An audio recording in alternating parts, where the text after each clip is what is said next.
The morning sun painted the Rocky Mountains in shades of gold and orange as Lieutenant Colonel Jake Morrison checked his equipment one final time.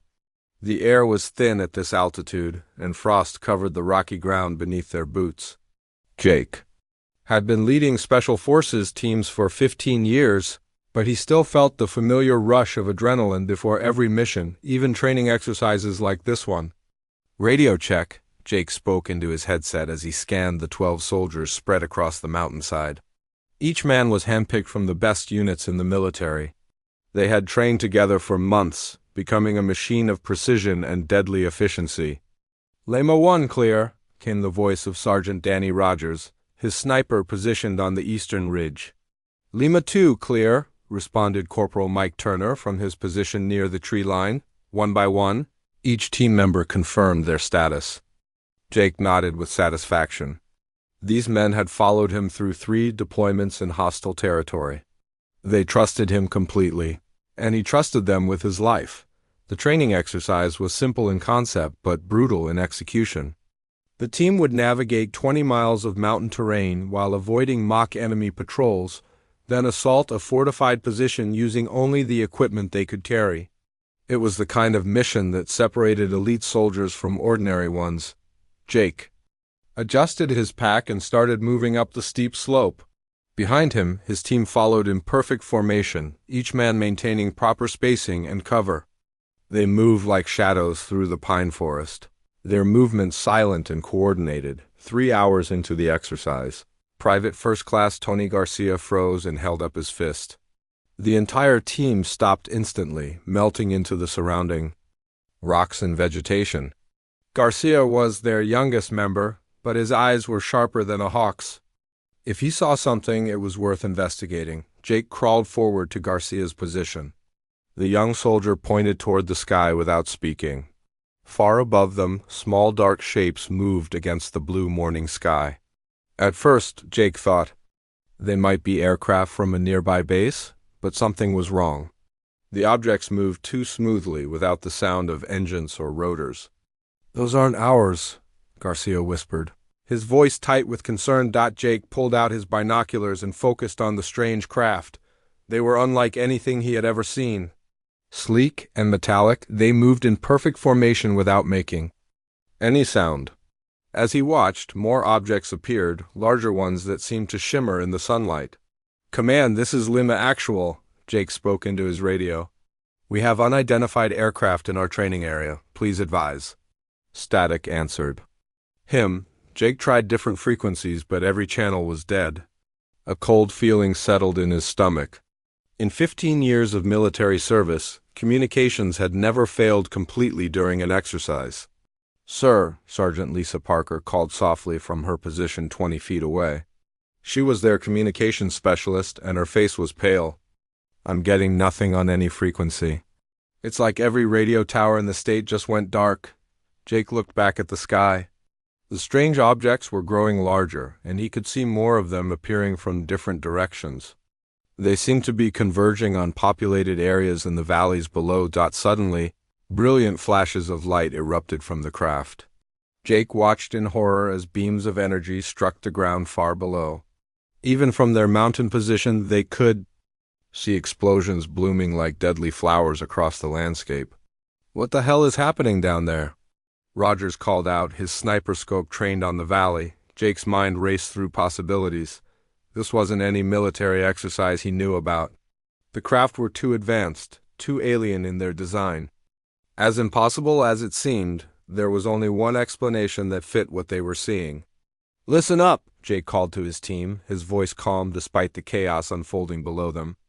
"I don't know what those things are, but they're not friendly. We need to find high ground and figure out what we're dealing with." The team moved quickly to a rocky outcrop that gave them a clear view of the valley below. What they saw made even the hardest veterans among them curse in disbelief. The strange craft were systematically destroying everything that looked military or governmental. Bases, communication towers, power plants, all were being targeted with surgical precision. "Sir, look at that," Turner pointed toward a group of the smaller craft that had landed near a highway. Creatures were emerging from the ships, but they weren't human. Even at this distance, Jake could see they moved differently, their proportions wrong for human beings. Jake felt a familiar coldness settle over him, the same feeling he got before every combat mission. His mind shifted into tactical mode, analyzing the situation and calculating options. Whatever these things were, they had just made a very big mistake. They had chosen to invade Earth while Jake Morrison and his team were watching. Garcia, get the spotting scope set up. I want to know everything about those creatures down there. Parker, keep trying to reach anyone on the radio. Rogers, you and Turner take watch positions. Everyone else, gather around. As his team moved to follow orders, Jake studied the alien craft with growing understanding. They moved like a conventional military force, following predictable patterns. Their weapons were devastating, but they seemed to rely entirely on technological superiority. They think this is going to be easy, Jake muttered to himself as he watched the systematic destruction below. The aliens had made their first mistake. They had studied human civilization from space, observing cities and infrastructure. But they had never seen human soldiers in actual combat. They didn't understand what they were really up against. Jake looked at his 12-man team. Each was a veteran of multiple combat deployments. They had survived impossible odds before, and they knew how to adapt and overcome. More importantly, they were angry. The attack on their homeland had awakened something primal and dangerous in each of them. "Gentlemen," Jake said quietly, his eyes still fixed on the alien forces below, "it looks like our training exercise just became the real thing. Those things down there think they can just waltz in and take our planet. They're about to learn why that's a very bad idea." The mountain wind carried the smell of smoke from the burning valley below, but Jake Morrison smiled grimly.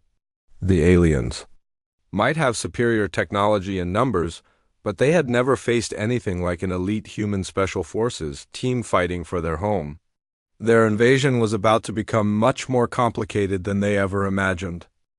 Jake Morrison spent the next 6 hours watching the alien forces through his scope. The creatures moved in patterns that reminded him of military formations he had studied, but they were sloppy by human standards.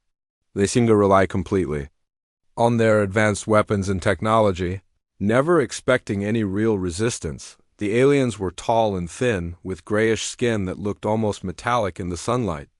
They wore some kind of armor that covered most of their bodies, and each carried a weapon that fired bright energy beams. Jake counted at least 40 of them in the valley below, moving in groups of 8. "They're acting like they own the place," Garcia whispered as he adjusted the spotting scope. "Look how they just walk around in the open." Jake nodded.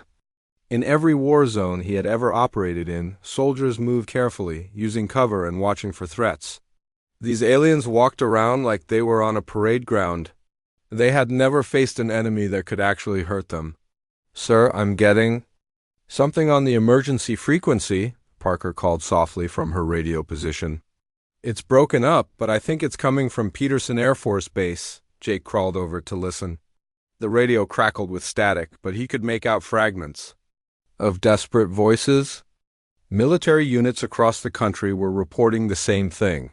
Sudden attacks by unknown forces, complete communication breakdown, and massive casualties. This is happening everywhere, Jake realized.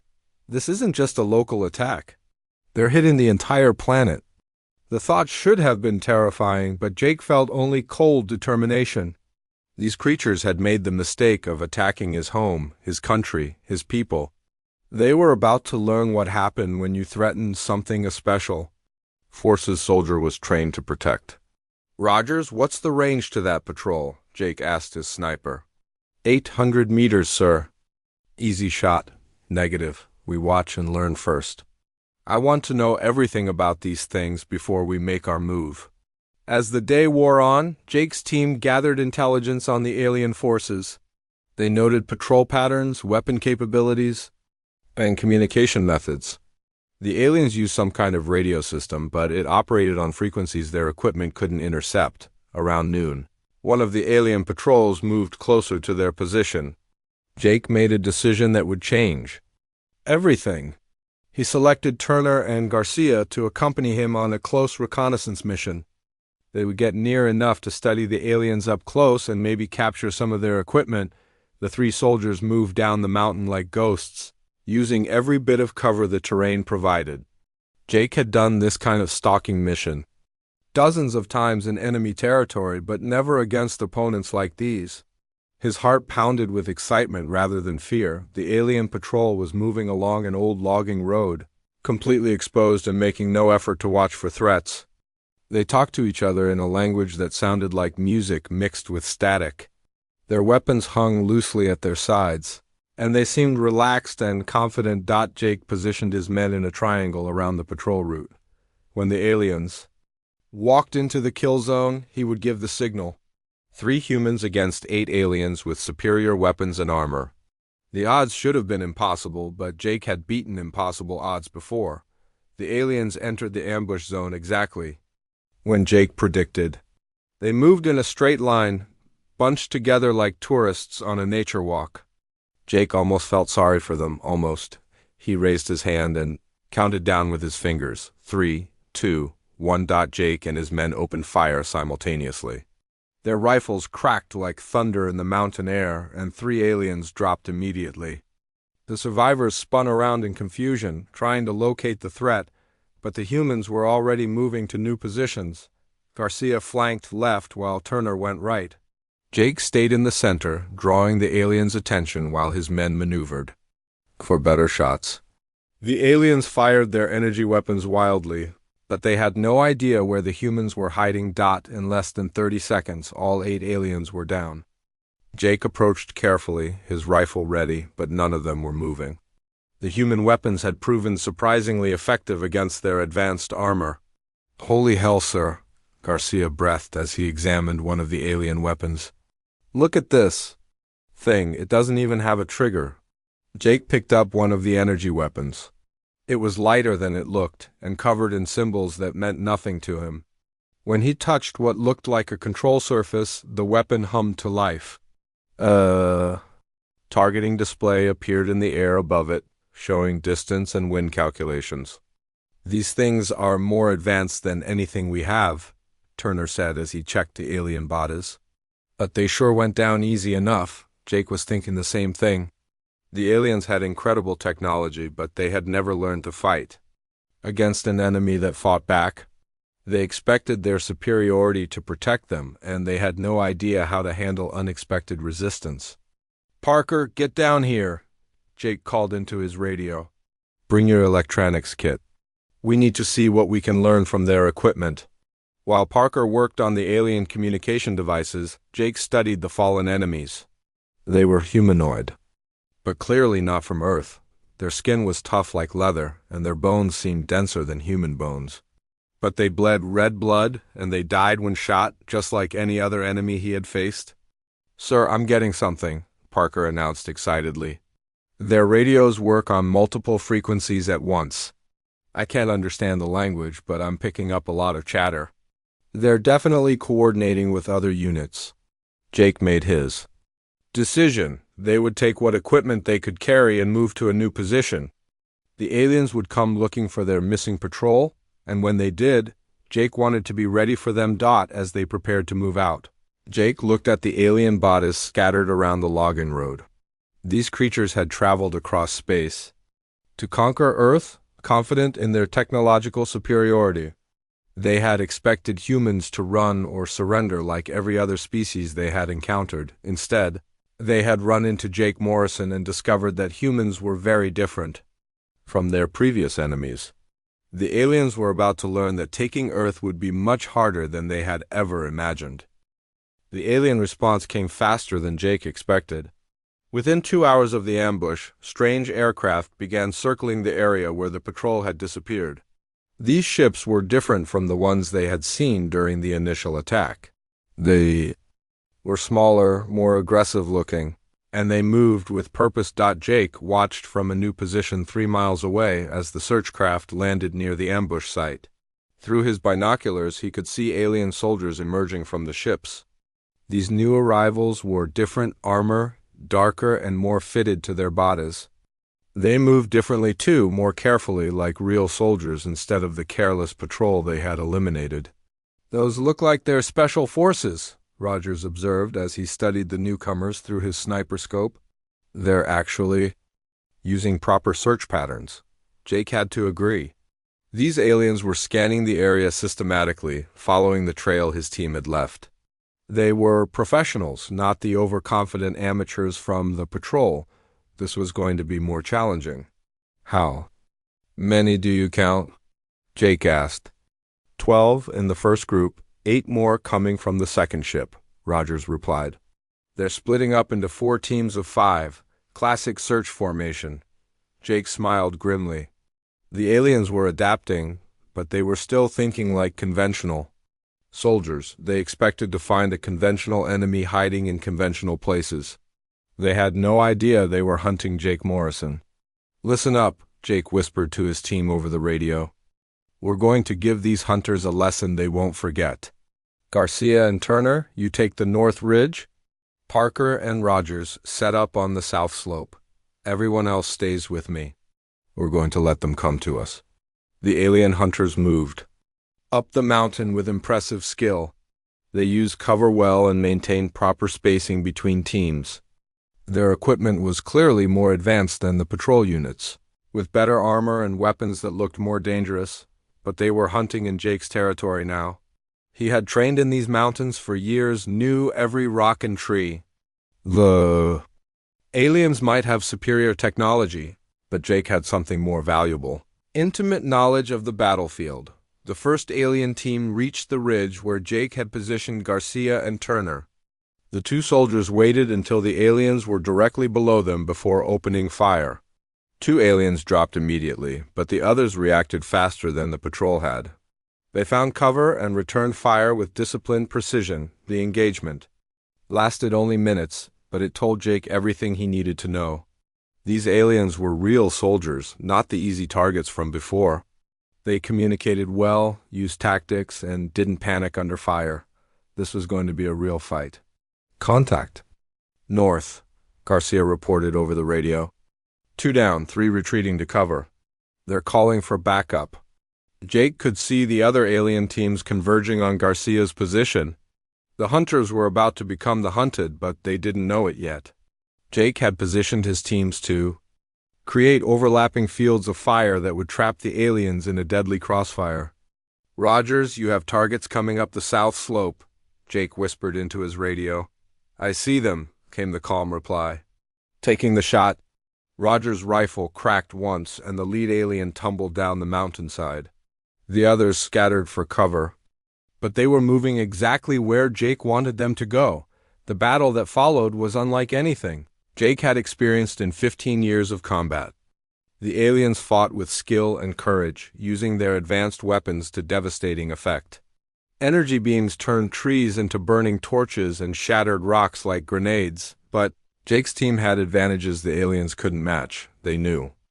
The terrain perfectly, had trained together for months, and most importantly, they were fighting for their home. Every shot they fired was motivated by the burning images of the destroyed cities in the valleys below. Captain Ryan Stone proved his worth during the firefight. While the aliens focused on the obvious threats, Stone moved through the forest like a ghost, setting up surprises with the alien weapons they had captured. He rigged the energy weapons to overload, creating improvised mines that caught the aliens. Completely off guard, the explosions echoed through the mountains as Stone's traps found their targets. The alien hunters suddenly found themselves fighting an enemy that seemed to be everywhere at once, using their own technology against them. Jake watched as the alien formation began to break down. They were brave soldiers, but they had never faced an enemy like this. Every time they thought they had located the humans, another trap would explode or another sniper would find his mark.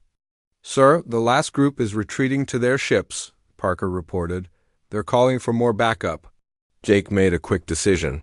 They couldn't let the aliens escape to report what they had learned.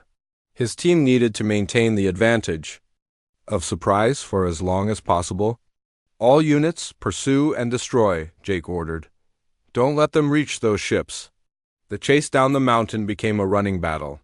The aliens moved fast, but Jake's team moved faster. They used shortcuts and game trails that the aliens didn't know existed, getting ahead of the retreating enemies and setting up new ambush. By the time the surviving aliens reached their landing site, only 3 of the original 20 were still alive. They ran for their ships in panic, no longer the confident hunters who had arrived hours earlier. Roger's rifle spoke one final time, and the last alien fell just steps from his ship.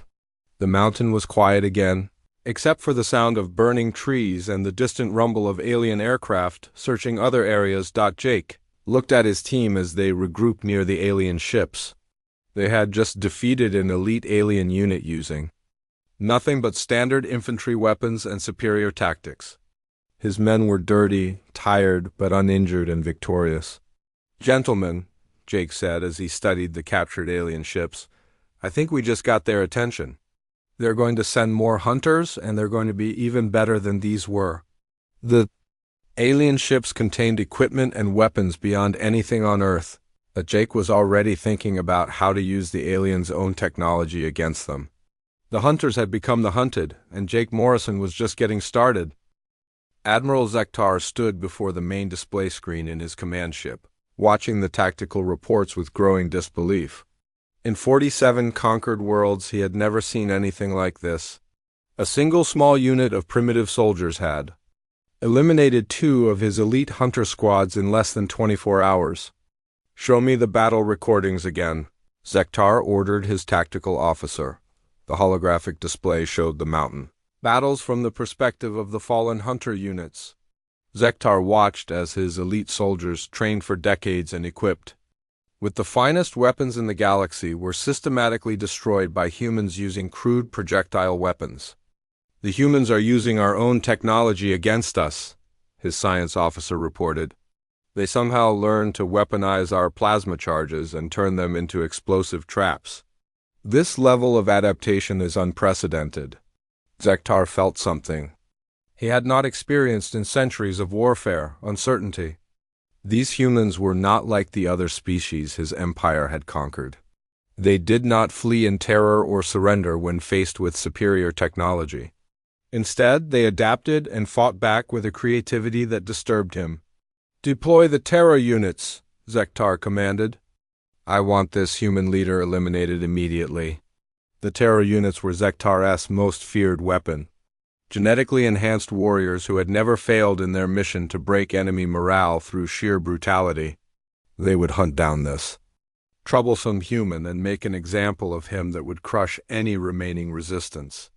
Jake Morrison crouched in a cave system 3 miles from the latest battle site, studying the alien equipment his team had captured. Parker had managed to decode some of the alien communication frequencies, and what they were hearing made Jake's blood run cold. "They're talking about targeting civilian settlements," Parker translated as she listened to the alien chatter. "Something about making examples to draw out the resistance leader." Jake felt rage building in his chest. These aliens were planning to murder innocent people to get to him. The tactical part of his mind understood their strategy, but the human part of him wanted to make them pay for even considering such an action. "Sir, we've got movement," Garcia called from his lookout position.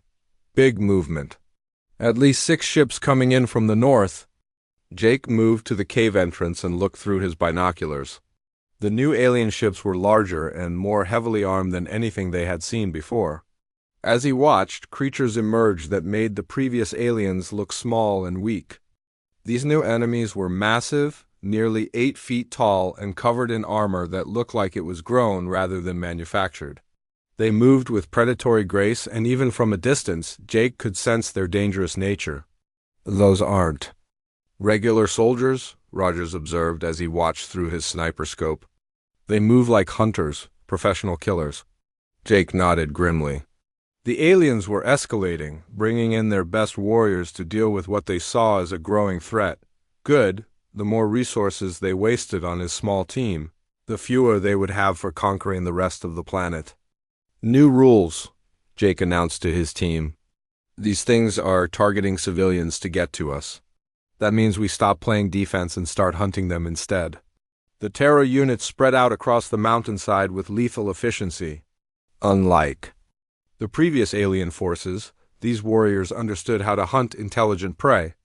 They moved in coordinated patterns, set up observation posts, and used their advanced sensors to track any sign of human presence. But Jake had been preparing for this moment. Using the captured alien technology, Stone had created a network of sensor jammers and false signals that would confuse even advanced tracking systems. The Terror units thought they were hunting humans, but Jake was hunting them. The first Terror unit died 3 hours after landing. Rogers put a single shot through a gap in its armor from nearly a mile away. The massive creature fell without even knowing where the shot came from. Its companions immediately went into defensive formation, but they were defending against the wrong threat. Jake and Turner approached from the opposite direction. Moving through a ravine the aliens had dismissed as impassable. They planted explosive charges made from modified alien weapons directly under the Terror unit's position. When the charges detonated, 2 more of the massive warriors were eliminated instantly. The surviving Terror units began to show something Jake had never seen in the alien forces before: fear. They started making mistakes, breaking formation, calling frantically for reinforcement. These creatures that had terrorized entire worlds were learning what terror felt like. "Sir, I'm picking up something on the alien command frequency," Parker reported from her monitoring position. "They're talking about orbital bombardment. They want to level the entire mountain." Jake smiled coldly. The aliens were getting desperate enough to consider destroying the very territory they wanted to conquer. That meant his psychological warfare was working better than he had hoped. "Garcia, Stone, you're with me," Jake ordered. "We're going to pay a visit to one of their landing sites. Time to send a message they won't forget." The 3 soldiers moved through the forest like ghosts, using every piece of cover and concealment the terrain provided.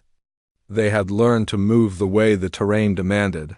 Becoming part of the mountain itself, the alien landing site was heavily defended, with energy barriers and automated weapon systems protecting the ships. But Jake had studied alien technology for days now, and he understood their weaknesses. They relied too much on their sensors and not enough on human intuition. Stone placed shaped charges at critical points around the landing site, while Jake and Garcia provided overwatch. The aliens never saw them coming. When the charges detonated, 3 alien ships were destroyed in seconds, taking their crews with them. As they escaped through the burning wreckage, Jake could hear the alien command frequency erupting in panic and confusion. The supposedly invincible Terror units were being systematically eliminated by a handful of humans with inferior weapons. Admiral Zektar received the reports with growing alarm. His Terror units were being destroyed one by an enemy that seemed to anticipate their every move. The human leader was not just a skilled soldier. He was a strategic genius who understood psychological warfare better than most galactic military commanders. For the first time in his long career, Zektar began to wonder if the Krillian Empire had chosen the wrong planet to invade. This single human was turning what should have been an easy conquest into a nightmare that would be remembered throughout the galaxy. Admiral Zektar made the decision that would haunt him for the rest of his life. Standing in his command center high above Earth, he watched the tactical displays showing the complete destruction of his Terror units. In 3 days, a single human had eliminated his most elite warriors using nothing but primitive weapons and superior tactics. "Prepare the orbital bombardment systems," Zektar ordered his weapons officer. "Target the entire mountain region. I want nothing left alive down there." His tactical advisor stepped forward nervously. "Admiral, that area contains several human settlements. The Council of Worlds specifically forbids targeting civilian populations." Zektar turned on the advisor with fury blazing in his eyes. "This human has made a mockery of the Krillian Empire. He has turned our conquest into a joke that will spread across the galaxy. I will not allow one primitive soldier to destroy our reputation." The weapons officer hesitated. "Sir, orbital bombardment of populated areas violates our own military code. The other species will see us as monsters." "They already think we are monsters," Zektar snarled. "At least this way they will fear us again. Execute the bombardment in 1 hour." That should give the human time to see what his resistance has cost his people. Far below on the mountain, Jake Morrison received Parker's translation of the alien. Communication with ice-cold determination. The aliens were going to murder innocent civilians because they could not defeat his small team. It was exactly the kind of escalation that turned ordinary soldiers into legends. How long do we have? Jake asked as he studied the tactical situation. 1 hour before they start the bombardment, Parker replied. They're targeting everything within a 50-mile radius. Jake looked at his team. These 12 men had followed him through impossible odds for a week, never questioning his orders, never showing fear. They had proven that humans could defeat any enemy, no matter how advanced. Now it was time to prove something even more important. Gentlemen, we're going to do something that's probably impossible, Jake announced. We're going to board that command ship and stop this bombardment ourselves. Rogers looked up from cleaning his rifle. How exactly do we get to a ship that's in orbit, sir? Jake pointed toward the alien landing site they had attacked the previous day. There's one ship left intact. Parker decoded their flight systems. Yesterday, we're going to steal it and fly it right up to their command ship. The plan was insane by any reasonable standard. 12 human soldiers were going to steal an alien spacecraft, fly it into the heart of the enemy fleet, and assault a command ship that probably held thousands of alien warriors. It was the kind of mission that should have been impossible, but Jake Morrison had built his career on accomplishing impossible missions. The team moved to the landing site under cover of darkness. The remaining alien ship was guarded by 20 soldiers, but they were demoralized and nervous after watching their comrades die for a week. They had never encountered an enemy like Jake's team, and their confidence was shattered. Stone and Garcia eliminated the guards with silent efficiency while Turner and Rogers secured the perimeter. Jake and Parker worked on the ship's systems, using the alien technology they had studied to override the security protocols. I think I've got it, Parker announced as the ship's engines hummed to life. The navigation system is actually simpler than I expected. These things are designed to be operated by soldiers, not pilots. Jake looked at his team as they boarded the stolen spacecraft. Once we launch, there's no going back. They'll know exactly where we are, and they'll throw everything they have at us. Sir, Rogers said with a grim smile, they've been throwing everything they have at us for a week. Hasn't worked out too well for them so far. The stolen ship lifted off smoothly, its alien engines carrying them toward the massive command vessel hanging in orbit above Earth. Jake could see the enemy fleet spread out like a constellation of death, each ship capable of destroying entire cities, but he could also see something the aliens had missed. Their formation was designed to project power downward toward the planet's surface. They had never considered the possibility of an attack from below, from their own captured vessel. Incoming.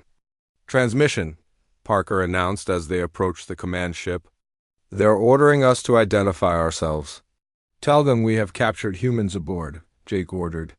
Tell them Admiral Zakhtar wants to interrogate the resistance leader personally. The alien responses came back immediately, granting them permission to dock with the command ship. Jake almost felt sorry for them. They were so confident in their technological superiority that they never considered the possibility of deception. The command ship was massive, easily 10 times larger than anything humans had ever built. As they docked, Jake could see alien warriors moving through corridors that seemed to stretch for miles.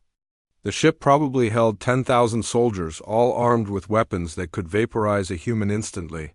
Remember, we only need to reach the command center, Jake told his team as they prepared to disembark. Once we control their admiral, we control the fleet. The assault through the alien ship was like nothing any of them had ever experienced. The corridors were filled with enemy soldiers, but they were not prepared for a boarding action. Their weapons were designed for planetary conquest, not close-quarters combat in their own ship.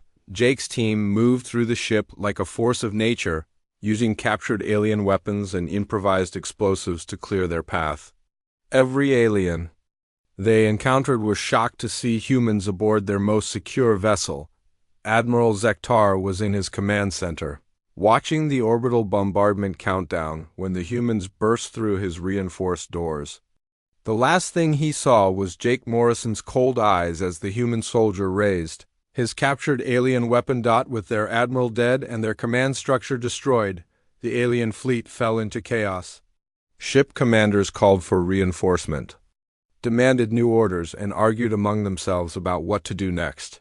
Some wanted to continue the bombardment, others wanted to retreat, and still others wanted to hunt down the humans who had infiltrated their flagship. Jake used the alien communication systems to broadcast a message to every ship in the fleet. Speaking in broken alien language that Parker had taught him, he delivered a simple ultimatum: leave Earth immediately or share their admiral's fate. The alien fleet began withdrawing within hours. Word spread quickly through their ranks that a single human soldier had infiltrated their most secure ship and killed their commander. The psychological impact was devastating to an empire that had never faced real resistance before. As Jake and his team watched the alien ships disappear into space, they knew they had accomplished something that would echo throughout the galaxy. Earth would be remembered as the planet where the mighty Krillian Empire learned to fear a single human soldier named Jake Morrison.